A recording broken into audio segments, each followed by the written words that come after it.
brought to you by Deary Brothers Ford, Hawkeye Title and Settlement, Mike's E-Keys for Cars, Supple's Building and Remodeling, 1-800-800-ROSE, the Midtown Family Restaurants, Harty and Stocker Jewelers, Diamond Dream Sports Academy, Senior Benefits, Premier Automotive, the Oxyoke Inn in the Amanas, Streets Maintenance, Dr. Lance Forbes at Diamond Dental in Cedar Rapids, and Big Dog Tech Solutions.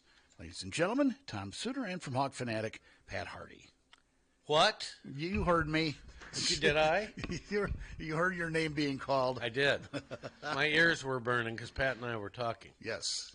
Your last day for a few. You're going to be hitting the road tomorrow. Last day for a few. Yep. Hitting the road tomorrow. Sounds good. Wait, I'm sorry, Pat, hang on. What? It's going to be me and you in here talking Hawks on Friday? Yeah, well, Tommy will be here. Tommy Lane. Okay. And anybody else who happens to wander in, we'll just have them sit down and grab a mic and shoot the stuff with us. Well, you'll be able to talk about the Northwestern Iowa game. Yeah, should be great. Big preview for that. Well, believe it or not, it's important. Were you going to Vegas? Uh-huh. Going to see Hart. Oh.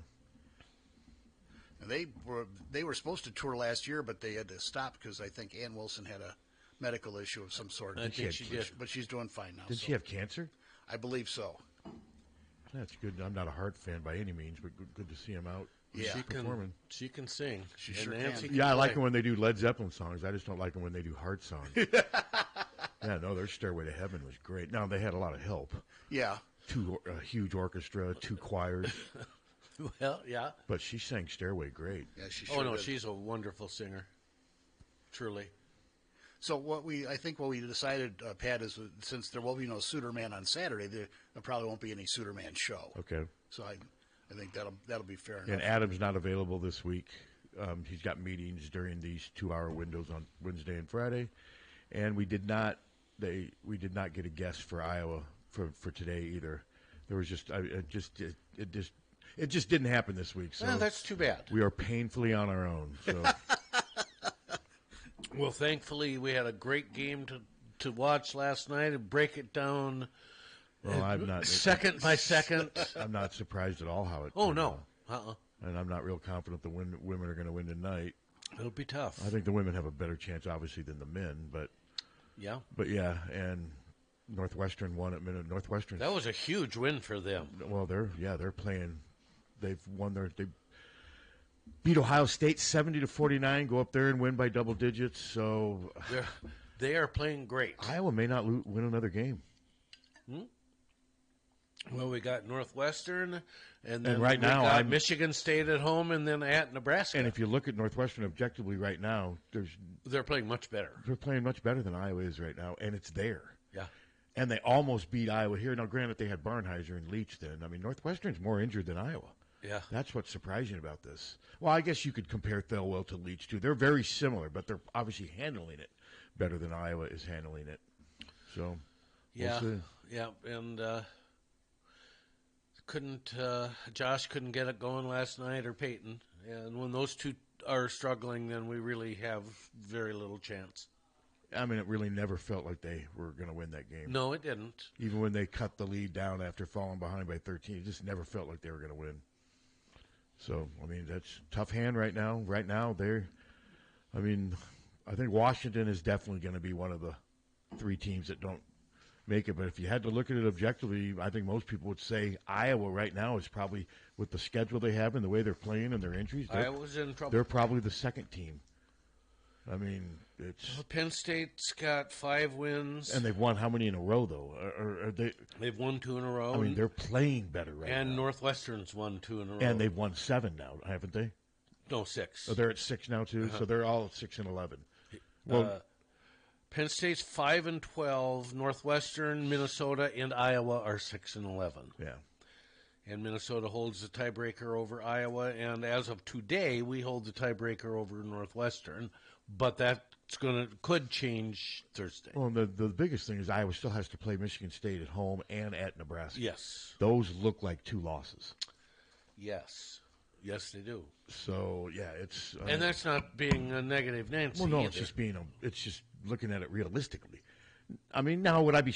I wouldn't be shocked if they won either. I mean, Michigan State has times where they don't shoot very well, but we're talking about a team that's 13-3 in conference play, trying to win the title outright against a team that's trying to make it into the Big Ten well, and tournament. that's spiraling in the wrong direction without its best player inside. Seed, yeah. So yeah, but the one at Nebraska it's there.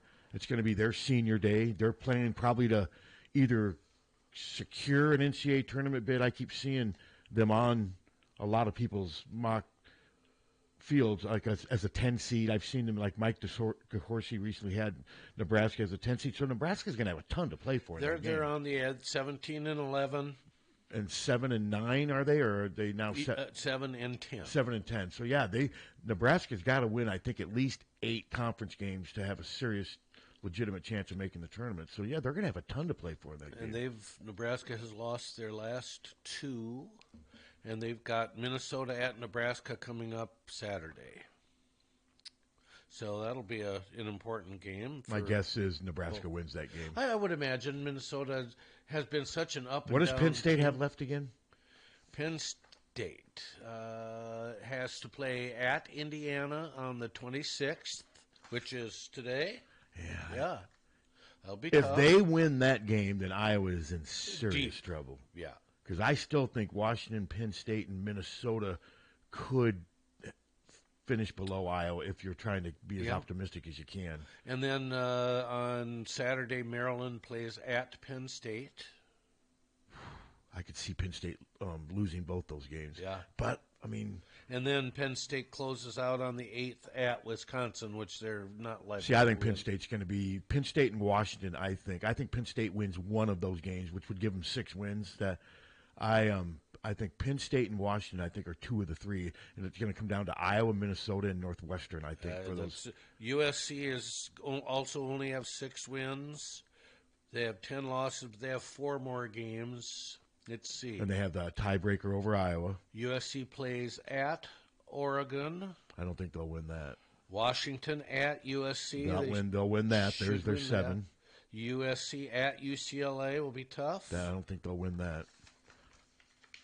It's going to come down. You could have some tiebreakers deciding who's that 15th and 14th and 16th seed. Yeah. And unfortunately, Iowa doesn't have the tiebreaker against USC. No. And so, yeah, it's going to be interesting. But I'm not liking where Iowa is right now. No. Obviously, No, I'm just not liking the vibe I got from that game last night. They never really fired much of a shot. And Illinois is not very good. No. That's not a very good Illinois team. That center, he came out hot, made some shots that he hadn't been making recently. But, yeah, it just never felt like Iowa was going to win that game. No, it didn't, and we didn't. Yeah, and the place was rocking. Yeah. I mean, that place was rocking. That student section was on fire, and it helped. But it really did. And just as far as the optics on television, having those, several hundred fans, students right behind the 2 benches, that's huge. That's what you do. And we got at Iowa, we have people knitting.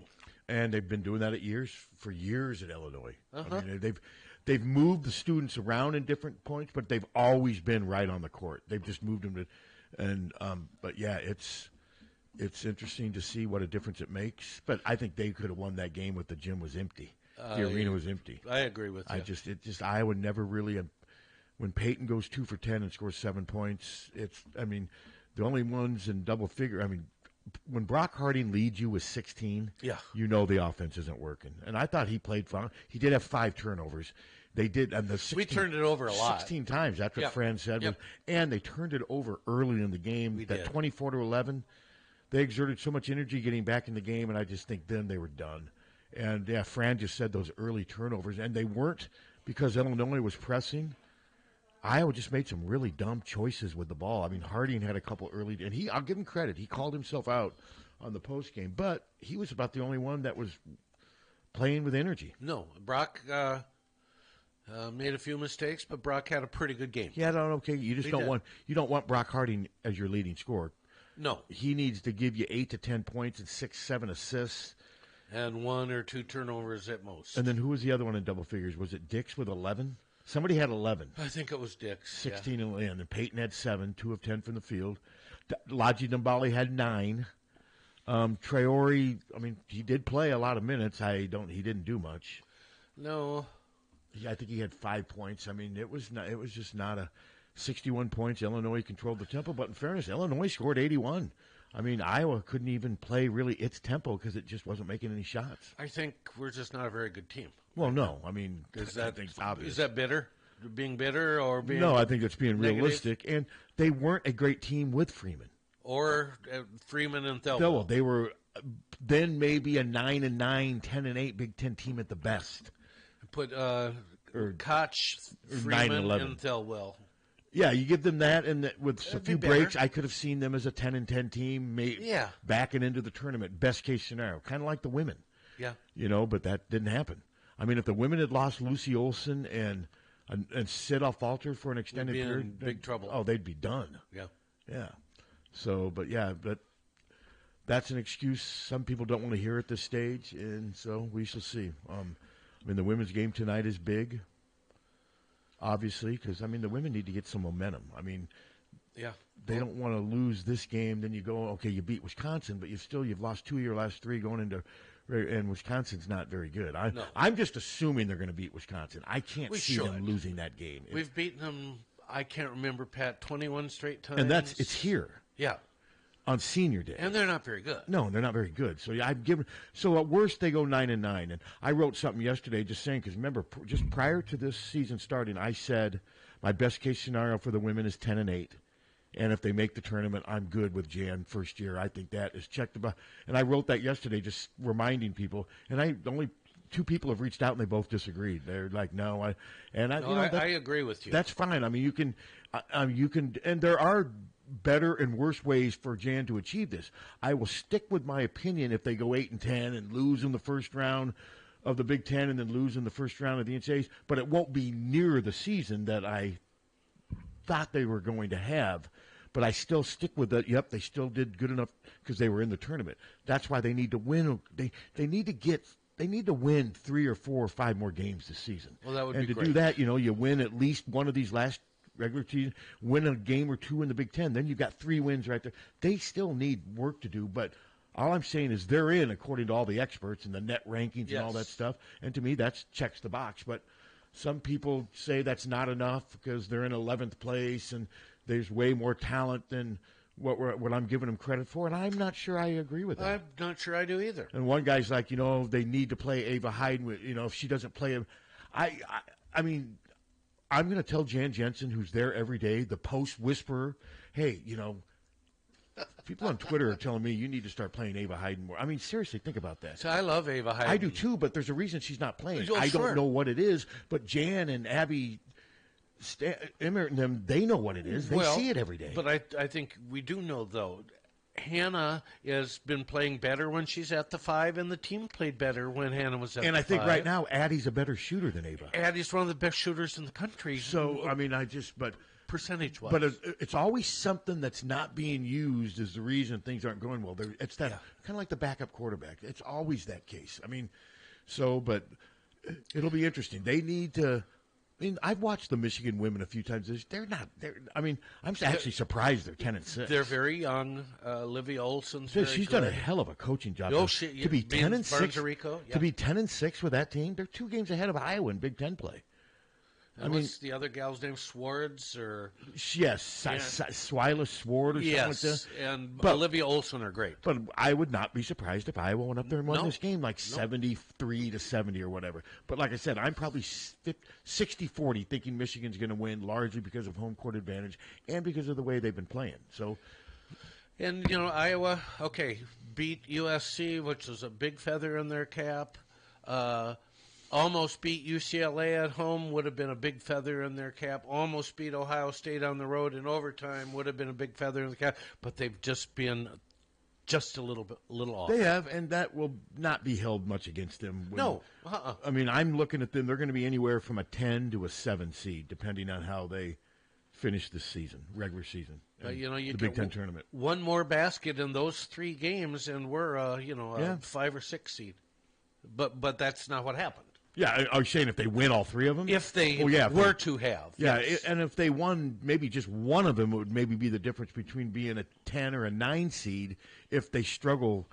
I mean, if they lose, if they don't win a game in the Big Ten tournament, that's not going to, obviously, that ain't going to help. That ain't going to help. No. Especially if they lose today, because then you'll say, even if they beat Wisconsin, well, they lost 2 of their last 3 regular season games, and they lost them, so they will have lost 3 out of 4 games going into the NCAA tournament. That's not good momentum. That's what they need to avoid. That's why, I mean, you win tonight and you win against Wisconsin, you're 10-8. I mean, you've got some momentum going. That's solid. And they have a chance to really build some momentum. But it starts obviously tonight, just because that's who they're playing. But Michigan is a much more formidable opponent than Wisconsin at home. I mean, I'm guessing Michigan thinks they can win this game. They're probably so relieved they don't have to play against Caitlin Clark. She used to burn them.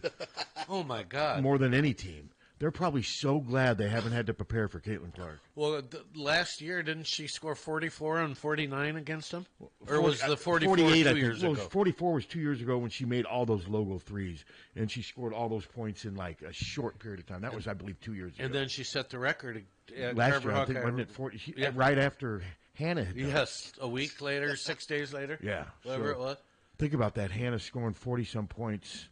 I mean, and now it's times it's difficult for her to get 10.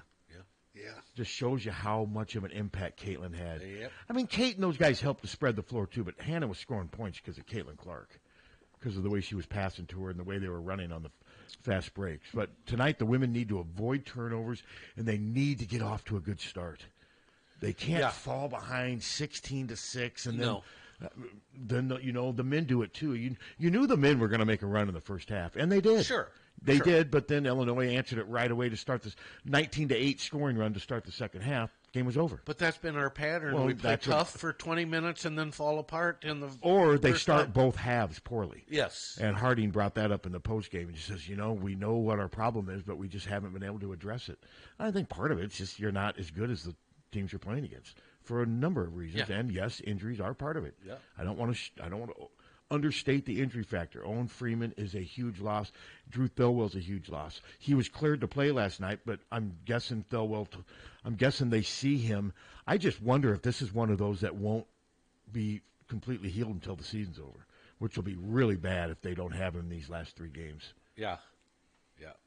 So, a lot to play for, and we'll see what happens. So it'll be fun. 6 o'clock. Unfortunately, many will not be able to see it because they dig their heels in and say, I'm not paying for BTN. Including me, but I'll monitor it with a stat But that's fair enough. It's not a good product. I'll monitor it with I've got the stat thing right there that does I'll just monitor it that way and then write. I mean, if they lose, I won't write near as much if they lose. I mean, I had the men's story up, but I was able to watch that, and I got quotes from Fran and from Brock Harding off of the post-game radio show. I had a men's article up 15 minutes after the game ended. He was really pissed at the end about the players not scoring, and he said his quote was, "I don't want to answer the question because I don't want to pay a fine." Was he alluding to the fact that the officials were not? I guess calling? I didn't. I would imagine so. I didn't listen to the full. Once I got the quotes, I needed from his post-game interview with Bobby Hansen, I was done. I mean, God, it was 10:30. I mean, it was so. Sure. Yeah, I have no idea. I don't. I mean, if he did, I'm not going to argue with Fran, but officiating had nothing to do with that game last night. Didn't look like it to me either. No, I mean, it was just not. When you lose by 20 and only score 61 points, I mean, there were a lot of other issues. Yeah. We could have had every call go our way and maybe not win. And I don't recall it. I don't recall watching. Oh my God! I can't believe this. No. What is going on? Why is everyone against the Hawks? I don't recall thinking that at all. Well, something really got under his skin because he was really upset in the post game. Yeah, I don't know. Oh, you're talking about the post game with the media? I got my quotes off his radio interview right after the game. Sure. Because sometimes he says better stuff then. Oh yeah. And but yeah, I mean, there was no story to me. There's no subplot to that game other than the fact that they just lost. No. I mean, it was not even. No. It just wasn't competitive. I thought they would play better. I really did. I've been trying to give this team the benefit of the doubt for a long time this year. See, I thought we were going to get boat raced, and we did. And hats off to you for being a little more optimistic about it. But I couldn't get there yesterday. at all. And I thought Peyton would play better. And now I'm not near as optimistic about Northwestern Friday night at 8 o'clock. I'll be in Las Vegas. I can bet on that game if I wanted to. Friday night at 8 o'clock. Isn't that awful? Yeah, I'm sure there are going to be a lot of Iowa fans not watching. I mean, yeah, it's part of the reason I decided not to go, and I couldn't. And well, except the other thing is, it's not going to be 8 o'clock. It's FS1, so it'll be 8:12. Yeah, 8:12 like last night. Yeah, it's just. But yeah, no. Once I got quotes from Fran and Harty, I had that thing up about 10:20, and it didn't hardly move in. People aren't going to want to read a loss, especially especially at 10:30 at night. No. And Friday night, and even if they win, there won't be anyone reading that stuff. No. You know, it's just too late. I mean, Friday night at 8 o'clock is the worst time for the media. Back in the old days when it's newspapers, you'd write on deadline and get something, and everybody would wait to read it the next day. Now those days are so far gone, it doesn't even make sense. But no, these times are killers. It's interesting, looking at the schedule ahead of time. At the beginning of the year, you never would have imagined, or at least I didn't, that the Iowa Northwestern game would be kind of key to our postseason survival. Our postseason survival, Iowa Northwestern. Yeah, I mean, yeah, they are. Now, a lot of people will be like, okay, I don't really care about Iowa and Northwestern, whether they get the 15th. Fair enough. It's important to us. Yeah. But outside of us, nobody cares. Nobody couldn't care less about what's going on with the 15th seed in the Big Ten tournament. And then I also think with a lot of these fan bases, I don't think the fan bases are enthralled by what's going on to be this 15th seed. I think there's a lot more I mean, Minnesota's arena was practically empty last night. Yeah. Well, I don't think Minnesota and Northwestern. Northwestern they still draw well at their games. At their home games, there'll be a good right? crowd at that game Friday night. Northwestern fans are still engaged, but Minnesota fans aren't. Have you seen Penn State's arena lately? Oh, it's empty. terrible. I mean, Iowa fans, no. I mean, so I'm not sure how many people really care about the 15th seed outside of just these teams trying to get there. So, well, fair enough. So, yeah, it's going to be interesting to see how. I mean, what do you think that crowd's going to be like for the Michigan State game in Carver? What time does it start? Not sure. Michigan State? Yeah. I think it might be an 8 o'clocker. Is it another one? I hope I'm wrong. I looked at it a couple of weeks ago, but I hope it isn't. And the Nebraska game is 11. Isn't that's the last game of the season? Is that on Saturday or Sunday? The Nebraska game is at 11:30. 11:30. That's what I thought. In the morning. 11:30 in the morning. Yeah, that place is they're drawing well. Well, they made the entrance. Michigan State, Iowa is 7 o'clock. Okay. So that's not that awful. Beat me to it, Suter. I was almost there. So yeah, 7 is not awful. What day of the week is it? It's March 2nd, isn't it? That's a Sunday. Yeah. Michigan State March Sunday? 6th. March 6th. Okay. Yeah, I'm getting it. What's March 2nd? Who plays March 2nd? Somebody plays on March 2nd. Women. Okay, that's what I thought. Yeah, the women. Okay. Yeah, so we'll know a lot more in 2 weeks. But no, I was pretty confident that the men were going to figure out a way to back into that 15th. I'm not as confident now, just because of the way they play, and partly because of the way Penn State and Northwestern are playing. Well, that's it. I mean, Northwestern winning that game comfortably last night really clouded things. Well, I think the one that really, for me, was winning at Ohio State. Yeah, I gave them a chance against Minnesota. I gave them no chance to. Not only did they win at Ohio State, they beat them 70-49. They destroyed them. Minnesota's been so up and down. They've been streaky. But and you say Minnesota's 6-11 now too, right? I believe so. I don't know. For some reason, I thought they had won 7. 6-11. Okay, so yeah, there's so much unsettled right now, but it's just not trending well for Iowa right now. No, it isn't. Nothing's trending well for the men right now. It just isn't. Not looking. Just isn't looking and good. Some people will say, well, the Big Ten tournament's only delaying the inevitable. Okay, fine, but you still want to get to the tournament. Well, sure. You're still competing. You're still trying to do as best as you can to represent yourself and the team. So I don't buy the argument, it's just better for this season to end. No, I don't. I never buy that argument. I mean, you don't think that would make if we win, say we do get to the Big Ten tournament, say we do beat Northwestern or one of the other teams to get to the Big Ten tournament and win a couple games. That'd be a thrill. It'd be great. It would get us to the NIT. I know some people, well, if it's not the dance, it's nothing. Well, tell Peyton Sanford that. Yeah, I mean, now they still got some winning to do to get to the NIT. Oh, absolutely. But no, I'm with you. I don't think there's anything ever wrong with competition and wanting to achieve whatever's in front of you. And that's the challenge for them, is to not be one of these three teams that don't make the tournament. That's just not going to... Well, it's not good optics at all. Yeah.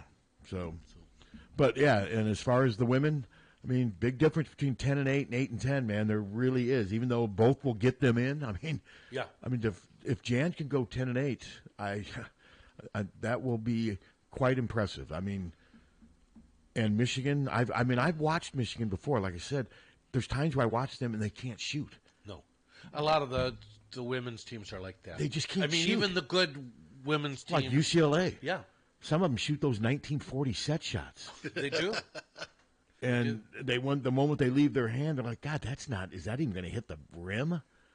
But that was probably my biggest take from that UCLA game. Watching that first half, I'm like, this is the team that everyone's been raving about. And some of it was due to what Iowa was doing, but a lot of it was just the way UCLA played.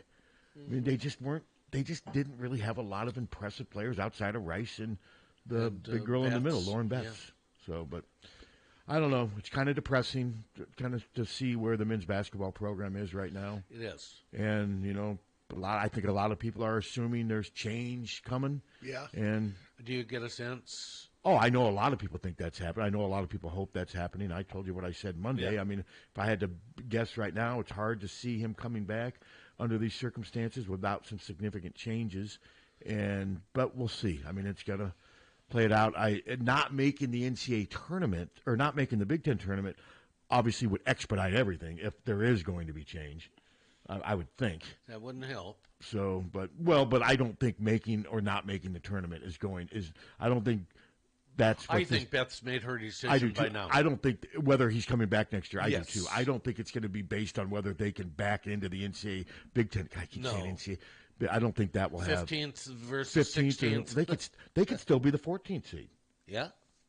Isn't there a scenario out there where they get the 11th seed? Well, yeah. I mean, if they win out, but it would take them winning out, like three other teams losing out. Yeah. There's a ton of different stuff. But, I mean, they could still realistically get the 14th seed, but they're going to have to they got to win at least one or two of these. And I'm just saying, where is the win coming?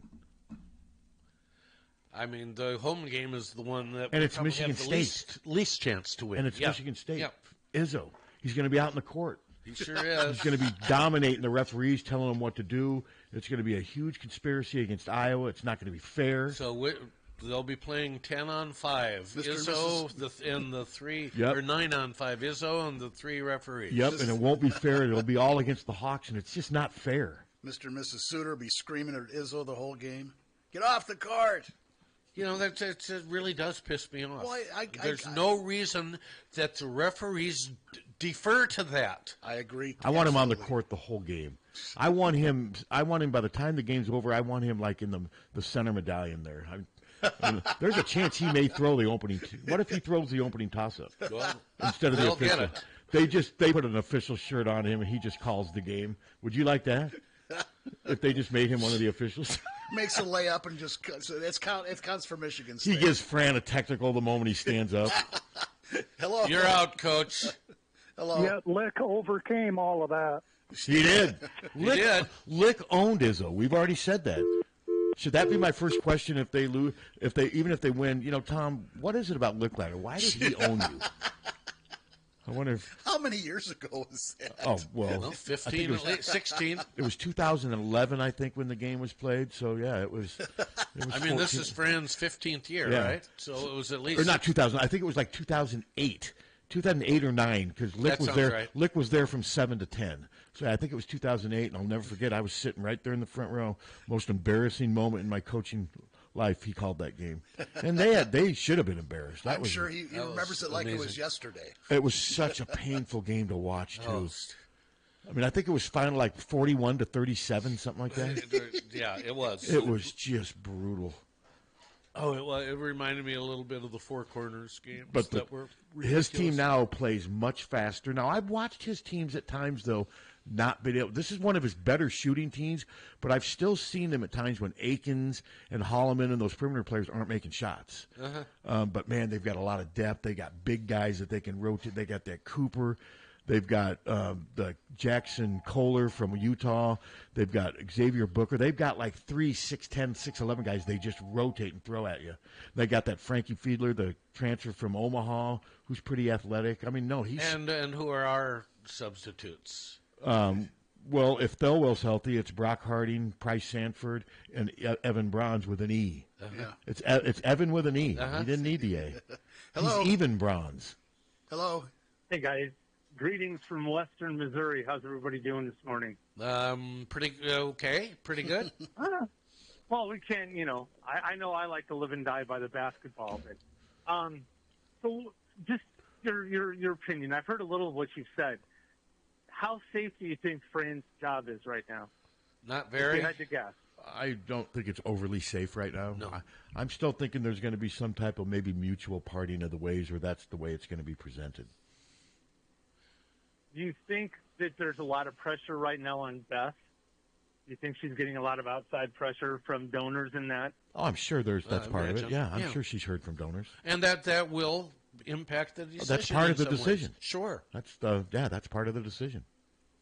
Yeah, okay. I just, I hear a lot of stuff, and I listen to you guys, every time you're on, and it's just, I don't get a real good sense of what's going, the inner workings of what's going on inside, like Beth's head and what's happening, what her decision She's not making talking. is. Well, because there's probably 4 or 5 people that know One what's way or going the on. other. Yeah, there's not. I mean, there's a lot of people that say they know what's going on, but there's Maybe 4 or 5 people that know exactly and what's they're going not on. talking. Yes. Right. No, it's interesting. I would like to see Coach hang around because I'd love to see what he can do with this recruiting class that's coming in next season. Man, it would be really good to see because I don't know.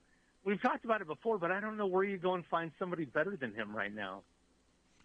Well, I mean, that's part of the challenge. But I mean, I'm a big fan too. But to think that Iowa can't find someone, that's kind of a defeatist. But people do the same thing with Kirk Ferentz. God, if we lose Ferentz, how are we going to fight? Well, you just go out and find somebody. Find somebody. That's part of the job. $7 or $8 or $6 million a year to spend. You can get a coach. Yes. A coach. I mean, Come you on. got to have a little Yeah. more faith Well- in the people doing the hiring. Yeah, it sucks. I was just reading this morning that we're having the worst Big Ten season that we've had since the 17-18 season. Yeah, it's the first. It's the first losing record they're going to have since the 17-18 season. And that was Yeah, Jordan's that's- freshman year, was it? That's when they went. That team went 14-19 Yeah. or whatever. Yeah, I think that's what it was. Yeah. I don't. Well, anyway, it's just one of those things that I love, Coach. I've gotten to like him a lot more over the years. I like the way that he is. I like his passion for the game. There's times I wish he would. I miss him getting a technical every once in a while because I think that would fire up the team like last night. But it'd be sad to see him go. But I mean, if that's where it has to be, then hopefully the future turns a little brighter for the Iowa basketball team. I don't think a technical last night would have made any difference. I don't think an ejection would have made any difference. No. All right. Well, listen, you guys have a great day. All right, you too. Like I always tell you, thank you for keeping me company across this great country of ours. Say hi-de-ho to everybody in Western Missouri. Where are you, around Joplin? I'm in St. Joseph. Okay. Oh, way western then. Yeah, right next to Interstate 29. So, Gotcha. yeah, way western Missouri. All right. Well, Anyway, have a good day, guys. Go Hawks. have fun and go Hawks. Thank you. But yeah, as far as you can't fear change. You can't always assume change is the answer either. I mean, No. and like I said, I still think Fran's body of work is narrowly hanging on in my eyes. But if Beth sees otherwise, and if she looks at, because donors, I mean, I've talked to a few people that donate and have said that they're not, but donors aren't talking to me like they're talking to Beth, obviously. No. Beth knows a lot more than anyone in the media as far as what the donors are saying. But, I mean, all you have to do is look at the arena during games. No, that's I mean, that's a serious problem. it is. And well, and the other thing, look at this year, look at the record. It isn't good. And they didn't make the tournament last year. They're trending in the wrong direction. There's been extenuating circumstances. I get it. But you can't be afraid of change, but that also doesn't mean that the savior's out there, too. I mean, like now Darian DeVries is the savior. Yes, I mean, absolutely. I know Iowa fans are no different, but it seems like Iowa fans love to anoint, I mean, there's always a savior waiting to fix everything. And would he do a good job here? Well, we don't know. We don't know. I mean, we don't know. But we also don't know if it's just him. I mean, I can't imagine he's all that Beth would be taught. I think there's more people that would be involved in this search. I mean, there's a lot of really good coaches in this country. Don't you think Beth has a pretty good idea if she's going to make a change, what the change I'm guessing is she's be? Got 3 to 5 names, and she's had them for a while. And any AD would do that. They tell you that. Actually, we talked to her about that. And she did say that every AD has a short list. You have a short list. And I'm sure Darian DeVries, for common sense reasons, would be on that. But I'm not convinced it'll just be handed to Darian DeVries and all of a sudden they're going to come up with $30 to $40 million to pay all of what it would take to hire him specifically. And that includes. But if they did hire him, it would PR-wise, it would be a huge hit. I mean, no, it would. I think it would galvanize the fans. I think it would energize the student section a little bit. You're going to have a bump no matter who. Hell, Licklider brought excitement. Remember that? I mean, Iowa fans were so desperate to get away from Alford. I remember writing that it was Licklider didn't mention any player names during his first press conference, and I thought it was interesting. He was totally team first. And I remember right now this is kind of a fresh change, but that was a fresh change from Alford. Anything would have been fresh. I mean, but then he was the coach of the year, so on paper. Yeah, but it took me watching the team play for about a half a year. I'm like, oh my God, this is like watching paint dry. He's a weirdo. He's weird. He seems to have cliques with his players. They're hot and cold. I mean, the way he handled David Palmer was ridiculous. Was ridiculous. I knew after the first year, I'm like, this is a train wreck. This ain't working. And he only lasted he only lasted 2 more years. Yep, I mean, Fran did have a major mess to clean up when he got here, and he did a good job of it. But yes, he did. But in fairness, it is a "what have you done lately for me" profession, and that was a long time ago. That was a decade and a half ago that he cleaned this mess up. Yep. And I think Iowa's treated Fran pretty well as far as financially and what have you. And you just wonder if what we're seeing now is just the final act of something that's ran its course. Maybe. Case can be made. Mm-hmm. Well, why don't we take our break? All right, that sounds good. And we'll be right back. We're listening to Hawkfanatic on the mighty 1630 KCJJ. Your life is always changing, and a lot of things can affect how and what you save. So a good retirement plan changes with your life. At Wells Fargo Advisors, we believe conversation leads to financial clarity. So start a conversation today. Wells Fargo Advisors. Together, we'll go far.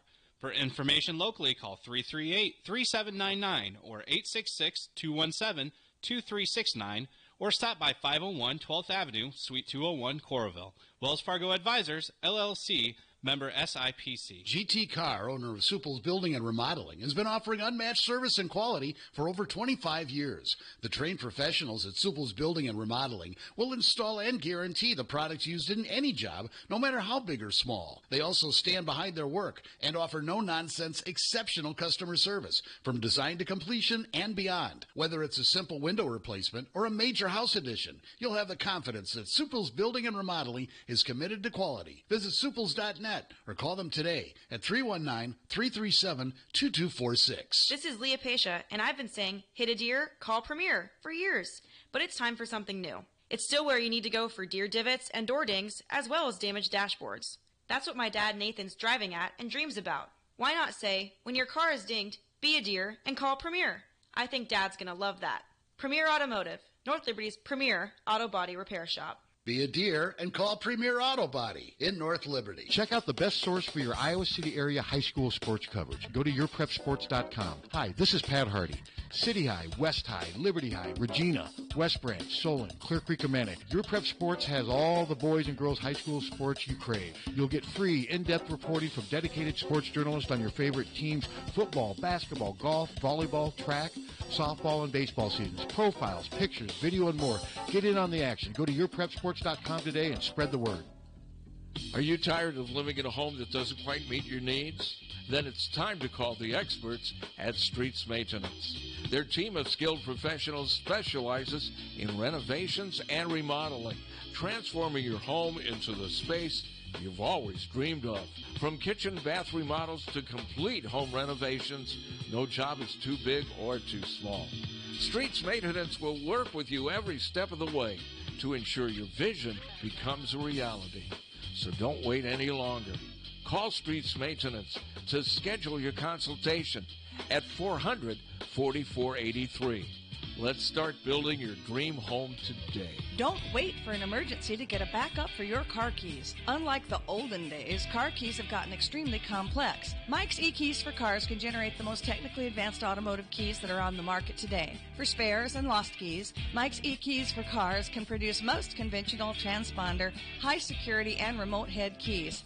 Mike's eKeys for Cars will keep you on the road. Call 319-330-9185 and schedule an appointment today. Don't wait until it's too late. Call 319-330-9185 today. Once upon a time in the land of the Hawkeyes, a business grew. A business that would become synonymous with real estate. Hi, I'm Steve Anderson of Hawkeye Title and Settlement. When you're buying or selling your home, you'll need title and settlement services. Consider the Hawkeye Title and Settlement team. Give us a call at 351-8600. Hawkeye Title and Settlement, the team you love, the people you trust. Hi, this is Bill Leixnering from the Oxyoke Inn. The Oxyoke Inn is now serving daily. Our Oxyoke family is ready to serve you with the same quality of food and service you've come to trust since 1940. Now serving lunch, dinner, banquets, and carry-out daily with 4 portion sizes. Sundays featuring our famous brunch buffet. You can also order curbside carryout and pies to go online and take the comforting taste of the Oxyoke home to your family's table. Visit oxyokeinn.com for hours, menus, reservations, carryout, specials, and gift cards. From our Oxyoke family to yours, we can't wait to see you again soon. Oxyoke Inn, in the heart of Amana. You take great care to maintain your home or business inside and out, but maybe, just maybe, there's something missing. Something that makes your home stand out among the others in your neighborhood. Something that makes your business pop and increases traffic. Something that you can change and customize at your command. Well, there's a solution, and that's Illuminlight's permanent outdoor lighting from Big Dog Tech. Illuminlights provides illumination for every occasion. Holiday lighting, accent lights, security, and of course lighting for all your favorite sports. The Illuminlights app lets you create your own patterns with color, motion, brightness, and static control over every individual light, or use Big Dog's presets to transform your home or business. The professionally installed track system makes Illuminlight's LEDs virtually disappear until you turn them on. Rated at 50,000 hours, you'll enjoy stress-free convenience for years to come. For more information about Illuminlight's permanent outdoor lighting, go to BigDogTEK.net or give them a call at 319-395-0800. That's 319-395-0800. From the Harty and Stalker Studios in the heart of the Hawkeye Nation, this is the mighty 1630 KCJJ, Iowa City.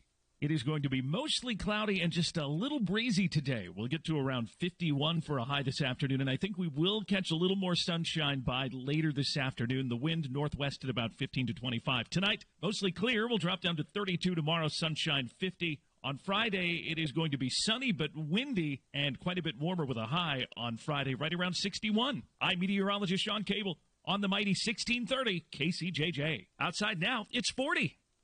KCJJ weather. Brought to you by Plum Supply. Plum Supply kitchens and baths. Your home never looks so beautiful. And we are back with the second portion of Hawkfanatic on the mighty 1630 KCJJ. Pat Harty, Tom Suter, and our wonderful audience. And you. And me. Jim Hunter. Thank you very much. Getting a lot of negative Jan Jensen feedback from Twitter? From Twitter. Gee, imagine really? that. Why? Imagine that. Well, because I wrote something saying that she's met my goal for her for this first year of the bar. It was just to make the tournament, and everyone keeps telling me they're in. No matter what happens, they're in. So I wrote that they have met my first year expectation, which was if you can somehow get this team after everything that was lost in the tournament, you passed the bar for me for this year. Now that bar is going to rise each year, and there's she can still finish a lot better this year, but it's just some of the feedback. Like I got this tweet during the show. The problem is an attitude that Jan Jensen is immune from critique. Who said that? Nobody. I've never said that she's immune from critique. Nobody. When they lost those 5 games in a row, we were pretty critical. But we were being fair. Yeah. This team is better than their record. No team is better than their record. We lost a lot of close games. Does that mean we're better than our record? No, because we didn't win the games.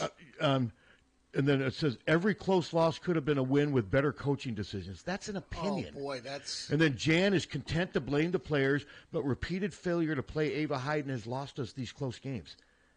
That's ridiculous. Twitter. That's I've got nothing against Ava Hayden. I think she's got a tremendous upside. I do too. I do think there's times where I wish they would have given her a shot maybe, but I'm not at practice every day. I don't know what's going on, but I love her potential.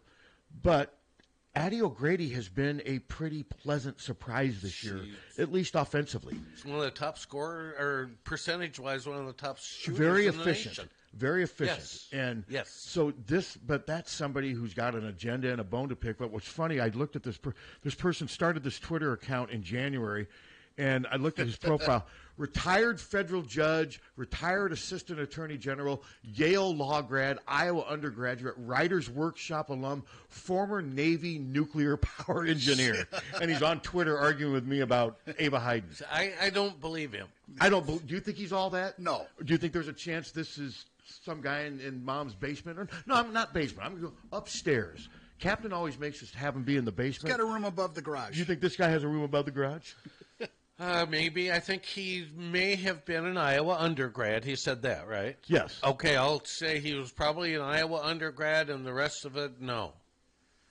Man, that's quite the. If this all is true, and he posts under the name Power.Ties, Power Ties, whatever that means. If he is all of those things, then hats off to you, bud. Yeah. But you got to get your head out of your ass. There's nothing about basketball in there. Nothing about understanding basketball. Well, he or she is just making assumptions. Yeah. He's just assuming things to push his narrative, which is fine, but, that's not fact. That's not opinion. And I've got nothing against Ava Hayden, but to say that she is the difference between them and, there's been a couple times where I will agree that I thought Jan was, maybe kind of back up a little bit. Jan sometimes, I think, says too much at times. She's too transparent. And she's very transparent. She didn't like the player's shot selection in that last game. But, France come out and said, we shot too quick. Coach has the right. I worked through the Alford area. I know what it's like for a coach to throw somebody under the bus. And Jan does not do that. No, and she, early in the season, she said a lot of the decisions that she made, she's learning. And yes. She said, this loss was on me. I could have played the players a little better and spread the minutes out a little better in a couple of instances. So, it's not like this is somebody who doesn't like Jan Jensen, apparently. Clearly. And has a narrative to push, and for some reason is, instead of solving nuclear codes and helping us land on Mars, he's arguing with me on Twitter. Or writing the next great American novel. Next novel. Oh, yeah, Writer's Workshop. Yeah. Or maybe the next great screenplay. Maybe he'll write the sequel to The Water Horse. Maybe he will. Since the original screenplay was by somebody from the Writer's Workshop. Yes, it was. There it was.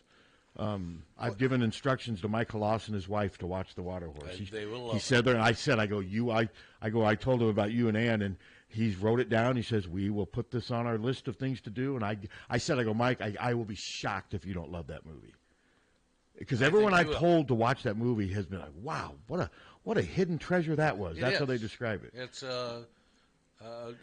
upbeat, unique tale about the Loch Ness Monster. Yes, it is. That you never could imagine being that interesting, and it was well written, and the acting is incredible.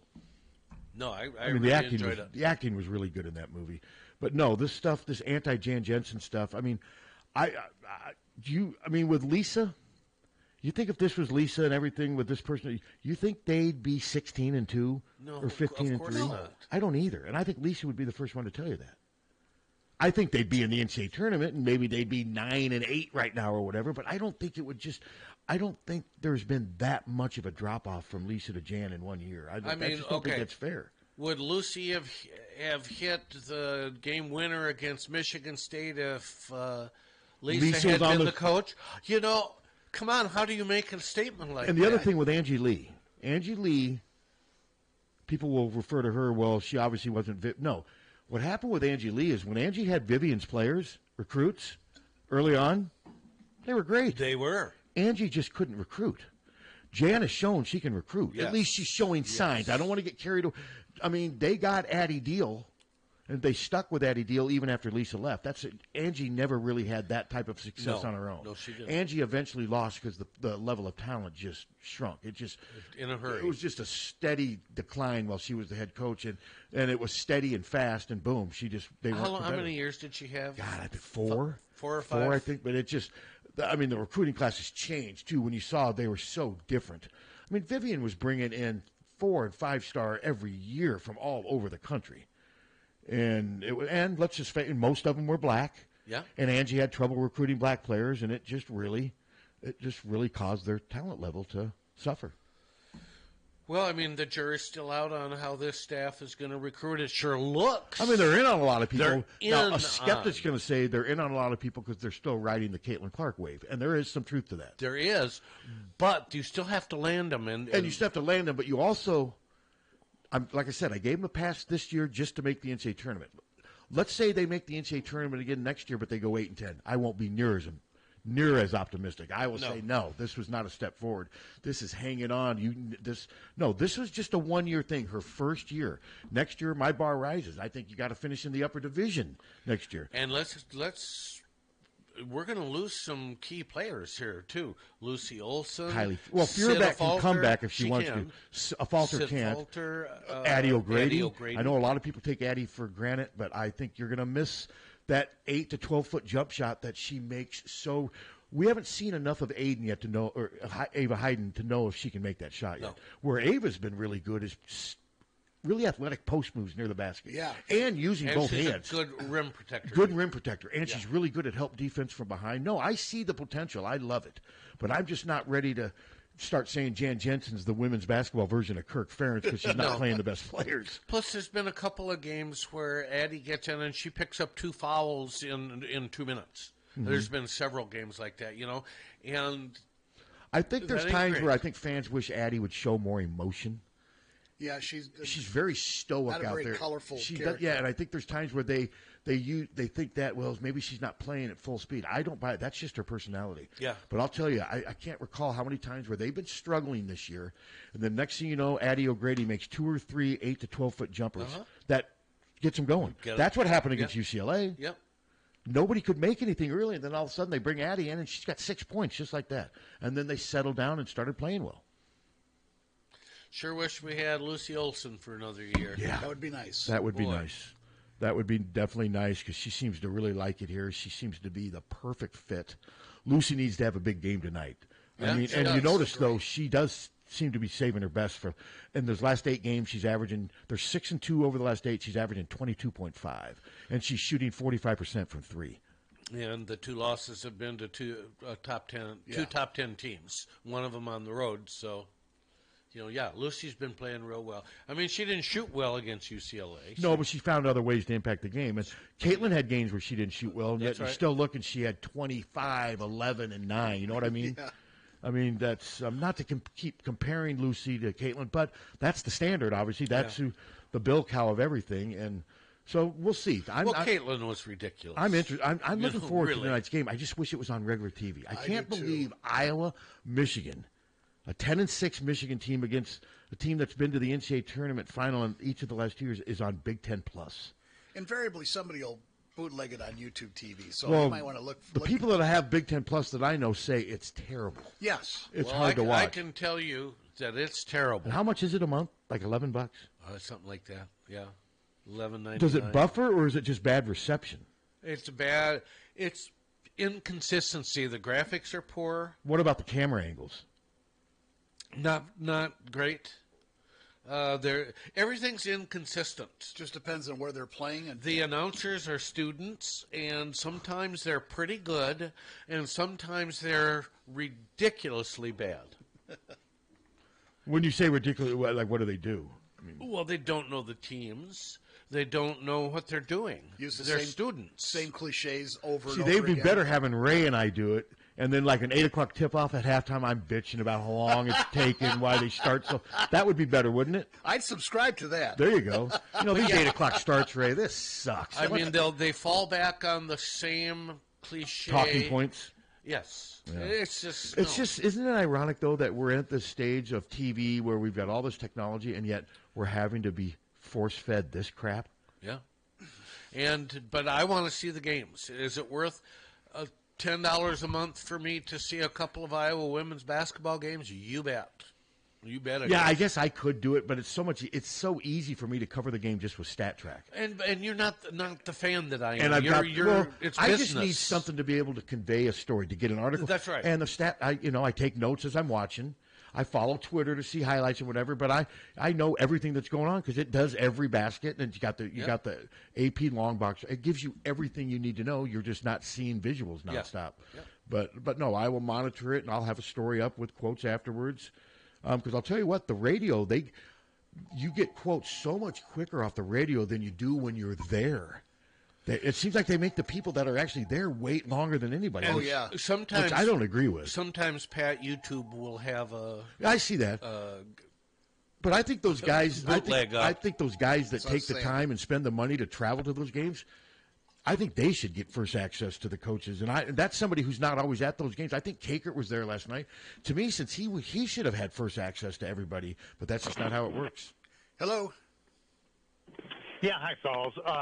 I've got the Big Ten Plus network, and I paid $89 for the season. So just give you an idea on what the price was. For the basketball season only? Or is it just the whole year? Well, that's more than $11 a month then. Yeah. Is it a whole year? Tom, I don't know. Are you sure it's not football and basketball? I think that might be for the year, not season, because then it would be way cheaper to just do it monthly. Yeah. Secondly, my observation on the Big Ten Women's Conference this year is that it's improved a lot. Uh-huh. And I think it's the talent has, I should say. And I think some of that had to do with Iowa and Caitlin Clark. But if you notice, just about every team Iowa plays has brought in a transfer portal that is played somewhere maybe 3 to 4 years, so they're older players, and they've played a big impact for their team, improving their teams. And certainly UCLA was a good example with Rice and Britt, where both portal transfers came in there, and it certainly improved them in a tremendous way. Well, I mean, and you talk about the new blood in the conference this year. Look at the top two teams, USC and UCLA. And they're the two top teams for a reason. Yeah. Yep. And we beat one of them. And as far as Jan, I think people need to back off from Jan a little bit. I mean, it's a big transition. But one of the things I think, my opinion, is that to look into the portal, to bring in a more senior player, scoring for someone like that, a shooter. And I just think mature players add so much for a team, and it provides an advantage when you're 22, 23-year-old playing against 18 and 19-year-olds. Oh, I agree. No, I could see a small wing forward or a power forward who can shoot. That's what they need. I mean, with Addie Deal and Aaliyah Guyton and Taylor McKay, I think they're going to have decent guards next year. And maybe another point guard. Yeah, you could have another point guard, but I mean, with Taylor Stremlow, I think Aaliyah Guyton's going to want to play 25 to 30 minutes. Yes. And she's not going to want to be sharing a position anymore. So it's going to be interesting to see. But I'm with the caller. They need a forward who can score. And then there's a young lady, I'm sorry, I cannot remember her name. She is sitting out this year. She was a pretty highly thought of recruit and had a pretty significant knee injury. and is sitting out this entire year. At Iowa? Pardon me? At Iowa? Yes. I don't know. I don't know who that would be. I don't know who that is. I mean,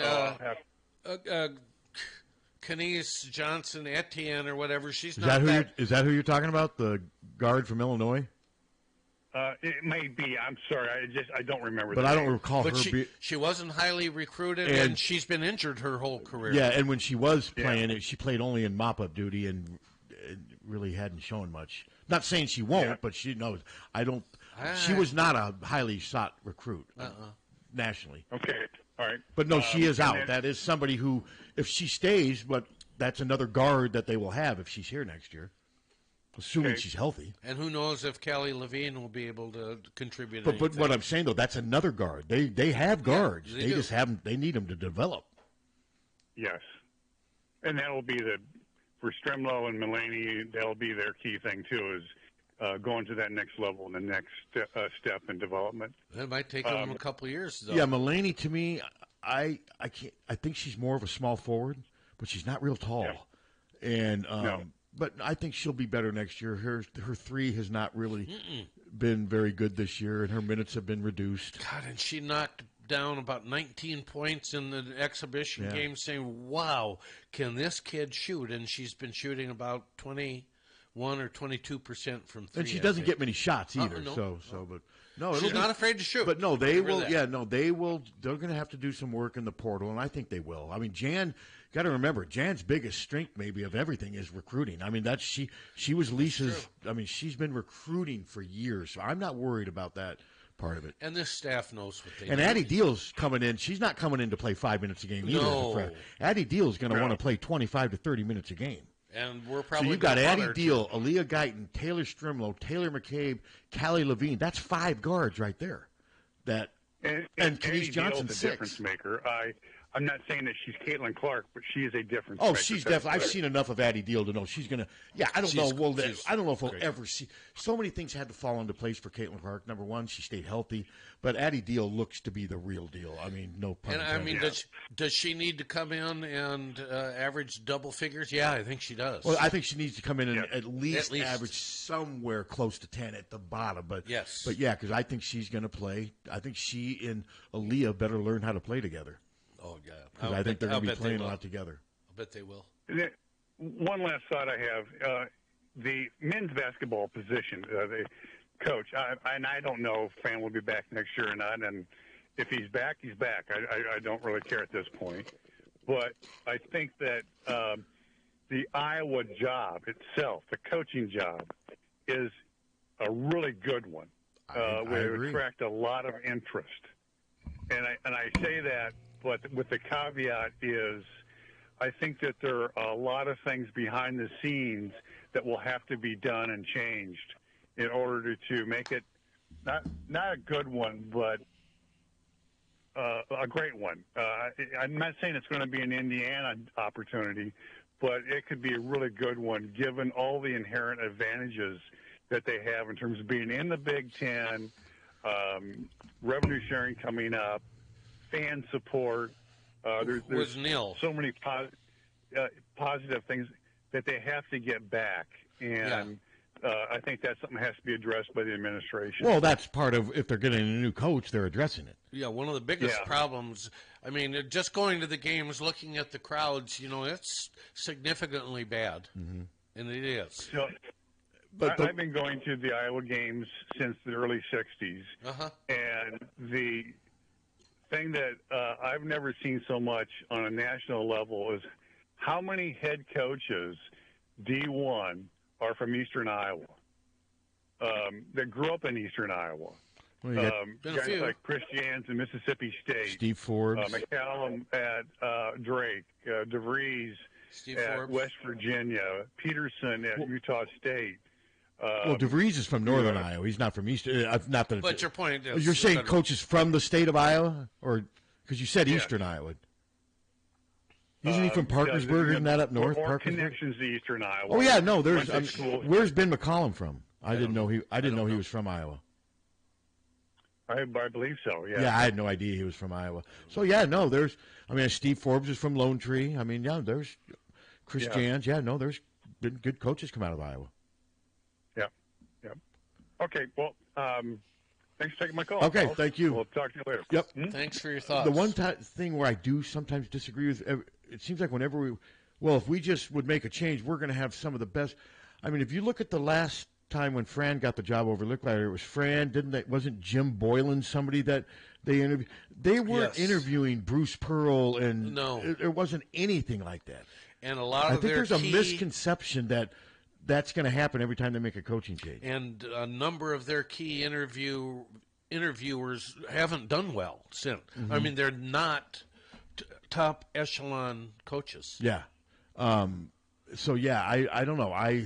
Do I think they'll get a decent coach? Sure. It's a good Big Ten job, and the fan base, you need some work, but it's no mystery. And they'll tell this to the new coach. Yeah, if you just come in and win, the fans will come back. Yes, they will. I mean, if Iowa was 11-6 right now, I've been saying this all. If they were 11-6 going to that Michigan State game or whatever, the place would be rocking against Michigan State. Okay, now, do I think that the women will sell out next year? I kind of think, yes, still they will. I'll give them one more year. And I think Addie Deal's part of that. I do too. But if they don't put up a fair amount of wins, then you're going to start seeing the attrition. Next year, though, it's not just the NCAA tournament. It's got to be the NCAA tournament and an upper division finish. This year, it looks like they're going to finish in the lower division. They're 11th right now, but they're still going to get in the tournament. Next year, to me, that won't be enough. That will be spinning your wheels. They need to take the next step, which should be an upper division finish and a better seed in the tournament. I'm not convinced that's going to happen, though, next year. No, to go from 2 national runner-up finishes to 11th place, case can be made, well, that isn't good enough. Mm-hmm. Okay, maybe it isn't. But For maybe some. it's to be expected. Well, that's how I look at it. Yeah. Because, like I said, at best I had them going 10-8. That was going to have them somewhere 7, 8, 9, 10 in the conference. 10-8 was my very best case scenario for them, and they still could do that. They still may meet that. Yeah, they might. But 8 and 10 will get them in, but that's not the kind of way you want to get into the tournament. And I do not, as great as I think Addie Deal is, I don't think Addie Deal will be as statistically accomplished as Lucy Olson was. I don't think Addie's going to come in and average 18 a game. I just don't see that. No. If she can come in and average anywhere from 8 to 12, that would be great. I think they're going to depend a lot more on Lucy this year than they will on Addie next year. I still think next year it's going to be. I think you're going to now. To me, Aaliyah Guyton needs to take a significant step up next year. Yeah, and she's going to have the opportunity because she's going to have a ton of minutes. She is. But it's also though, if you have Addie Deal and Aaliyah, what do you do with Taylor Strimlow? She's not big enough to be a small forward, is she? Yeah. Not tall enough? She's like, plug her in, just think about Sid. But she's not as tall as Sid, isn't she? Only like 5'9", 5'10"? But isn't Sid Sid's 6 foot. Oh, is she really? A good really? 6 foot. Yeah, she's. I've stood next to Sid. She's as tall as me or taller. Since now I'm shorter than 6 feet. Because I thought she was like 5'10". But it'll be interesting. But either one are not tall for. No. And Sid is really good at rebounding. If they play a lot with Addie, Taylor Strimlow, and Aaliyah Guyton, they're going to be really short. Yeah, that's going to hurt them true. rebounding wise. Because then you've got Hannah possibly playing center at 6'2". That is short. I'm hoping next year though they're going to have to play Hannah at power forward. They're going to have to play her and then Ava at starting at center. I just think that's what's going to happen. Hannah's going to have to develop her power forward skills. Because I don't think you can go another year next year with Ava Hayden sitting behind Hannah Stolke at center. Do you? No, and no, I don't. Hannah's going to have to play the power forward position if Ava can't. Sid is 5'11". 5'11"? Okay, well, I think she looks... But still, she's... What do they list Taylor Strimlow? I think she's 5'10". Or... I think 5'10" is but right. But Sid looks, if you stand next, Sid looks taller than Taylor Strimlow. She is... And she's a much better rebounder. Well, yes, but she's also older. But I just don't think either one of those... Well, to me, Sid is more of a small forward than she is a shooting guard. Taylor Strimlow is more of a guard than she is a small forward. Taylor Strimlow is 5'10". So, yeah, I think... So they're close. Taylor is more of a guard, though. Sid's more of a forward. And That's to me, I fair. think small forward is going to be an interesting position next year. Because they're going to have plenty of guards. I mean... Yeah. They're going to have plenty of guards. Hell, they may have too many. They may want some attrition so they can bring some other ones in. Because we just named off, if Kenise Johnson's playing next year, there's your 6 guards right there, assuming they all come back. You're not going to want 7 guards on the team. I don't know that we're going to see Knies play much, do you? I have no idea. I don't know her situation.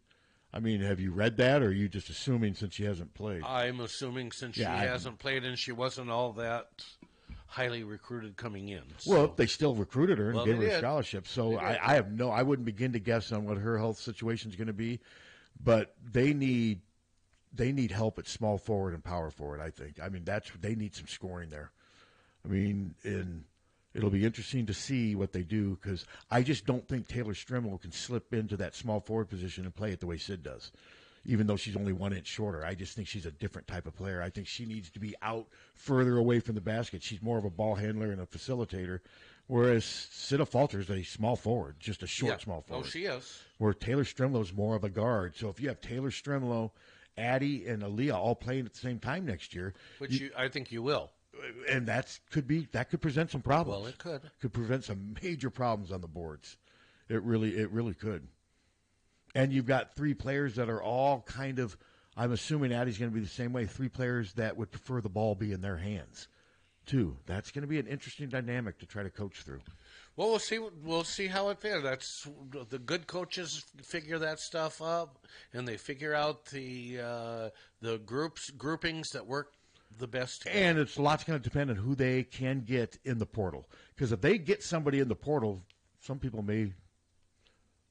there may be some roster shuffling. Well, there could be. It'll be interesting to see because there was no talk of Lucy Olson until it just happened. That kind of came out of nowhere. The Lucy Olson commitment. I remember that. So it'll be interesting to see what Jan and them can do in the portal this year, because I think they need to go to the portal and get some help. Well, and the portal is going to start kicking in about a week. Now, they do have Journey Houston's also coming in, along with Kaylin Hayes from Alaska. Layla Hayes. I mean, and maybe one of those. Well, Layla's a 5, no question. Oh, she definitely is. But so's Ava. Oh, yeah. I mean, so they don't need any centers right now. I mean, they need scoring, shooting forwards. I agree. That's what they need more than anything. You could argue that they need guards. Well, they have guards. You just may not like who some of the guards are. Yeah. They got plenty of guards right now. They need a power forward who can score and who can swing between playing power forward and small forward. They need someone like that. I mean, Addie can play the 3, I think, Addie Deal, but she's not. I don't know that she's a great rebounder. I don't see Addie Deal playing the 3. I don't see that. That would kind of like to have Caitlin playing the 3. Addie Deal's a guard, and she's only 5'11", too. I mean, they need to get a little taller. I mean, because I thought Addie was a full 6. No, I've seen her listed at 5'11". I've seen her listed at 6 foot. I've seen both. Either way, that's small for a small forward. Well, it is in the women's game right now. Part of the beauty of Sid Falter's game is what she does at her height. Yeah, a lot of teams have 6'1" and 6'2" small forwards. Yeah, and so it'll be interesting to see what they do personnel wise. But lots going to happen. It's going to be an interesting offseason, well, especially for the men's basketball. It is, and because even if Fran does stay, I do think there'll be some changes. Some attrition. Well, no, I think there'll be some, or maybe some. I think Beth may say, okay, well, but I don't think it's. I'm leaning more and more towards. I just don't see how this can continue. But I've been wrong before, so. Well, and I do have people telling me who claim that they've heard from some of the select few that maybe would know what's going on, saying that they've been told that they're working on a type of retirement. Yeah. Well. But you notice you're not seeing anything on Hawkfanatic. I just say it on here because it's radio. Social media, there's nobody on social media that knows what's going on. Nobody. No. And the persons that I've heard from aren't telling me this on social media. They're texting me and they're emailing. Yeah, it's private. They're not going on. I mean, I know there's people on social media that want you to think they know what's going on. They don't. And this is an easy one. You got a 50-50 chance of being right. He's either coming back or he's not. Well, that's true. So, but 50-50. To me, I'd maybe be a little bit more optimistic if the team was playing a little better, but that was not a very inspiring effort last night, even with injuries. No, the injuries have certainly made a huge difference in what's happened this year to the men's team. But no, what they got now is just unless Peyton and Josh Dix are shooting real well. This team's not going to beat anybody. No. Josh looked tired last night. Yeah. And Peyton at times looked emotionally drained. I mean, this season is just wearing on him. Sure. I mean, it's been so rough. And, Yeah. you know, but to think that now you go from playing on Tuesday to playing on a Friday. Yeah. In a game on the road that you have to win. Yeah. So, yeah. If they make a change, if they decide to make a change, how quickly will they do that after the season's over? I think pretty quickly. I do too. Yeah, because you really have to, don't you? Well, yeah, I think pretty quickly, but they still have a process they got to go through. They do, and if the person that they're Might be hiring coaching. is still coaching, is still playing into late March, then we're not going to be able to. I'll tell you, contact West them. Virginia does not look like a team that's going to be playing into late March. No, they don't. Especially without DeVries' kid. The last I saw, they were like 2 games below 500. Yeah. They haven't had a great year. No, they haven't. But now the excuses be, well, his son's been out. So. Yeah, okay, well. But we'll see. Like I said, I mean, obviously Darren DeVries' name is going to be out there. It's going to be part of it. Maybe he's just chomping at the bit for the job, but I still think we're going to hear some other names too. And, of course, Ben McCollum's name's been mentioned. I love what he's done at Drake. I'm not sure 1 year at Drake after 15 years or whatever at Division II. I'm not sure about that. Plus, his style of play is kind of boring to watch. It's fun when they win. That does concern me. And I know results are more important than style of play. I get that. But it's very methodical, a lot of just working the shot clock down, a lot of passing and cutting. It's just very slow and deliberate. And I hated watching Wisconsin for the last 20 years until this year. They're fun to watch now. They're completely style change. They take bad shots. Hello. Hello, how's it going? Okay. Hey, as far as the women, what do we have for heights coming for next year? The center from Alaska's like 6'4". Yeah. Journey Houston's like 6'1". Yeah.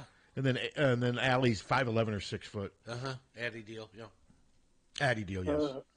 We need to get somebody about 6'6" or 6'7".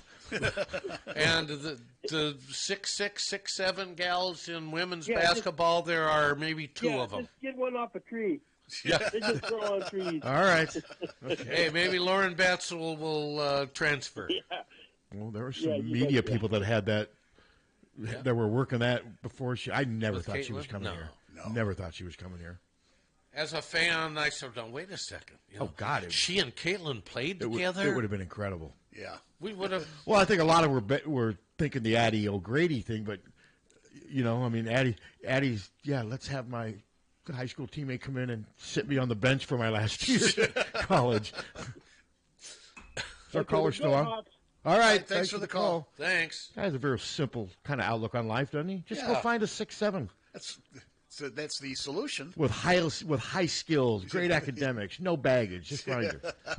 Wish it was that easy. With or without baggage. No, he said 6'6". He didn't say just 6'7". He's willing to go down to 6'6". That'll be all right. I mean, you had Cardozo and you had Lauren Betts. I think Lauren Betts is better than Cardozo. I think she's got more upside. I think she's a little more athletic. I think she's a little more agile. I think she's got better foot. And she is. Well, they're both 6'7", right? I think so. Yeah, I mean, they're both good. Don't get me wrong. Cardozo would have looked really good in an Iowa uniform playing with Caitlin, too. Yeah. So, but yeah, it's, God, it is, though. Look at this. It looks like spring, doesn't it? Yep. Spring football. Feels like spring. Spring football in about a month. Are you fired up for spring football? I am so not into football right now, I can't even. Yeah, but Gronowski, the new quarterback. Well, he's not going to be playing in spring. You're right.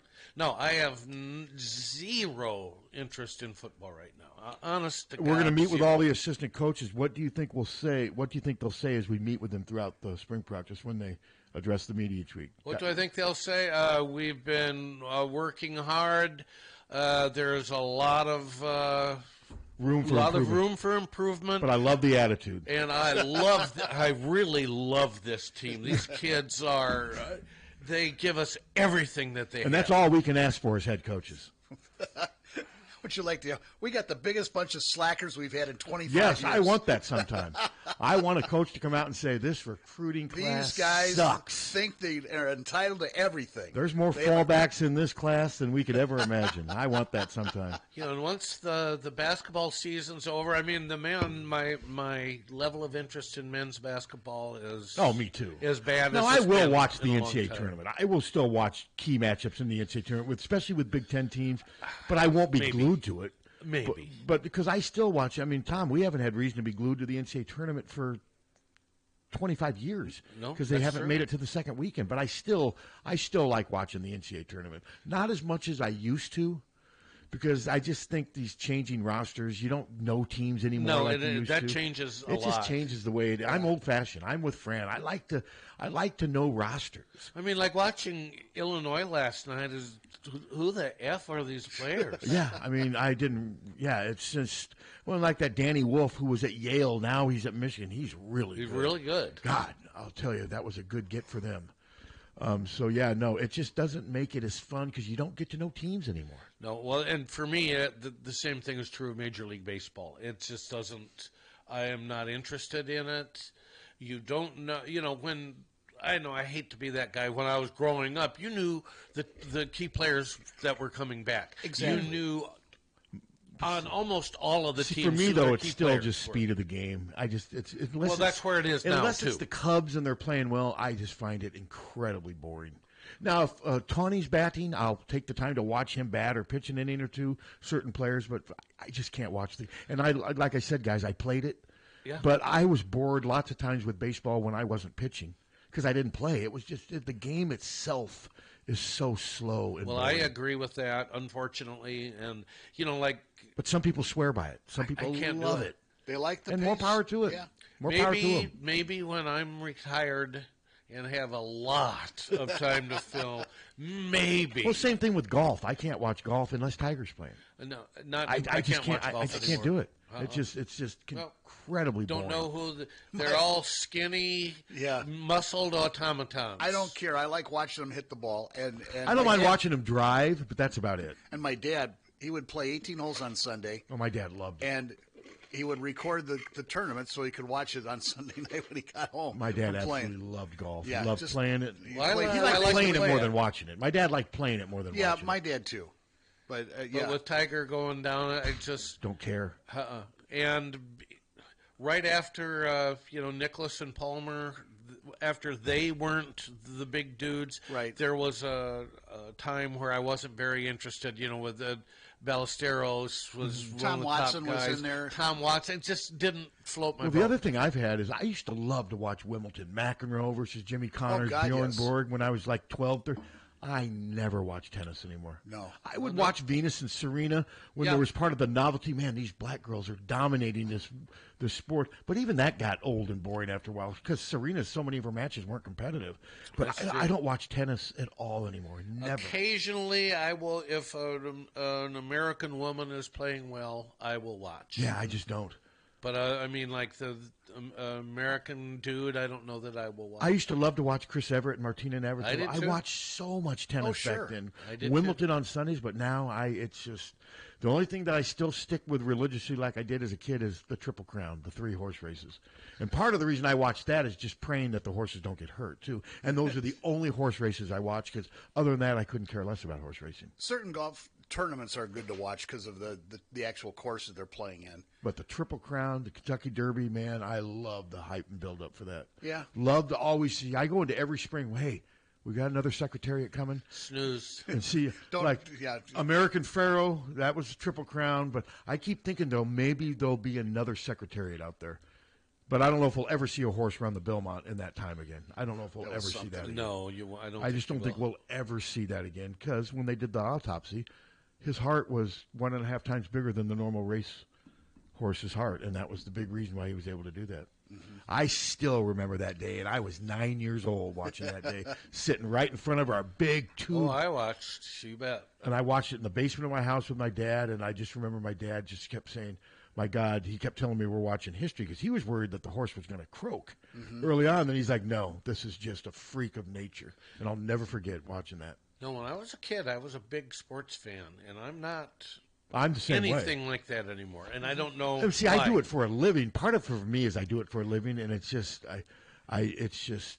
But I mean, I used to watch, the Celtics in I did too. NBA. Remember the triple overtime against the Phoenix Suns? Gar Hurd made that bang. I did Garfield, too. And I was like 7 and 8 years old watching back then.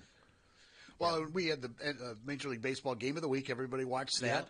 And I didn't. You lived and died by your teams, and as you get older, you don't so much. I did not watch baseball as a little kid. It was just too boring. I did, and man, there was only 1 or 2 games on a week, and if you you watched them. Well, if there was a home game in Chicago, you hightailed it home from school to catch the final couple innings. What was that? This Week in Baseball. This Week in Baseball. Yep. With Mel Allen. With Mel Allen. I would watch that. That was fun. I would watch that, and I'd watch the Cubs sometimes with my mom. But like I said, and I loved You Little mean the League. 6-0 Chicago Cubs? I played Little League Baseball and loved it, but I just the game itself has always been going to win 90 boring. games this year, Pat. I know. And watch the NFL. A lot of them will be in the exhibition season. Oh, I've always watched the NFL religiously. Yeah, I still watch the NFL some. I didn't watch a And single I used to game love this year, recruiting as a kid, including and the Super Bowl. I loved college football and basketball recruiting as a kid, and loved it when I first started working at the Press Citizen. Now I couldn't care less. That's why I pay other people to do it. I couldn't care less. There's just too much recruiting, and we've talked about that before. And there's so much information out there. It's just way too much information. Yeah. And I think another thing about sports, there's way too much on TV. I agree. There is way too many games. Last night we were looking through there were 20 games on. What I like seeing, like if I'll go on Twitter, it'll be breaking in huge red letters, and it'll be like on 3, and the report breaking. And it'll be so-and-so has been elevated from a 3-star to a 4-star. And there's a story written about that. And that's way too much. That's just too much for me. But some people love it. That's fine. Way too much gambling stuff. Yeah. And there was a golf thing on that I saw a little bit of where they're hitting into a screen, one of the indoor golf things. Simulator, yeah. And they've got... Why? Why are we watching this? Why are people watching this? I don't know. That's crazy. I don't know. Thank God for Andy Griffith.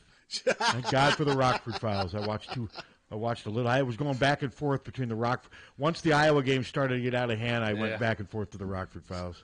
Anything else, boys? I think we've covered everything. And you got some police reports coming up for us? We do. Yes, we do. All right, Tommy Lang. Have a great trip. We'll see you next week. Yep, Jim Hunter coming up with police reports.